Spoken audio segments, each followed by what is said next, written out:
You know, it dawned on me while he was speaking, as I alluded to earlier, our sense of morality exists regardless of what type of government we have or what type of constitution we have. Our sense of godliness exists regardless of our constitution and our government. There are things that bind us all together as people that affect us and how we deal with each other on a daily basis that has nothing to do with our government.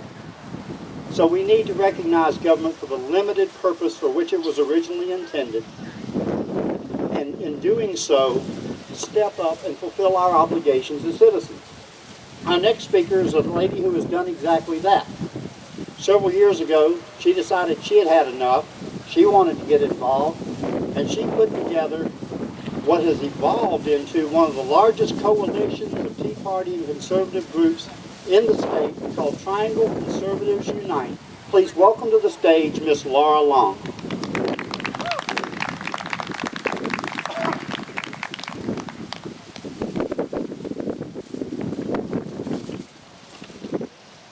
The United States Constitution is the oldest written national constitution still in use. After 2 centuries, every nation in the world, except for 6, have adopted written constitutions, and the United States Constitution was a model for them all. God has blessed our nation time and time again. When people pray, He responds, and without God's blessing, we would not have had the Constitution or our freedom. When our forefathers were at the Constitutional Convention and discussions ran hot over controversial issues like states' rights, Benjamin Franklin made an appeal for reconciliation and an appeal for God's intervention. He encouraged a chaplain to be included in discussions, asking that that chaplain would address the creator of the universe, the governor of all nations, beseeching God to preside at the council, to enlighten their minds with a portion of heavenly wisdom, and to influence their hearts with love and truth of justice, and to crown their labors with complete and abundant success. Our rights are either God-given as part of a divine plan, or given to us by the government as part of a political agenda. If we accept the notion that our rights are given to us by the government, that means that the government can also withhold them or take them away. Thanks to men like Benjamin Franklin and Thomas Jefferson, we know that our rights are unalienable, given to us by our Creator, and cannot be taken from us. Our Declaration of Independence reminds us of this.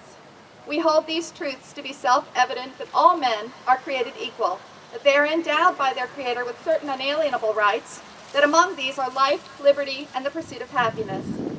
Our Constitution, so carefully crafted through debate, thoughtful discussion, prayer, arguments, votes, and more prayer, laid out for us a document that made people the source of governmental power. Citizens who are free and sovereign must share in the burden and responsibility of governing. For many of us, I think we understand that the last couple of decades, the citizens took their sovereignty for granted.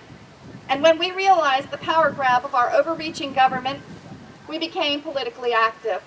And this is how the Tea Party and other conservative groups were formed. People came together under the umbrella of their principles and their values. They rediscovered the love they felt for their country and their freedom, and they realized that it is us, we the people, who must stand up for our Constitution. My name is Laura Long, and I'm the organizer of Triangle Conservatives Unite. This is the Tea Party group for this area. You can join our group for free. You have access to a calendar and all of our events, and as well as a great community of people. Our web address is triangleconservativesunite.com. We're also on Facebook and on Twitter. So thank you for your time, and enjoy the rest of this beautiful afternoon, and happy Constitution Day.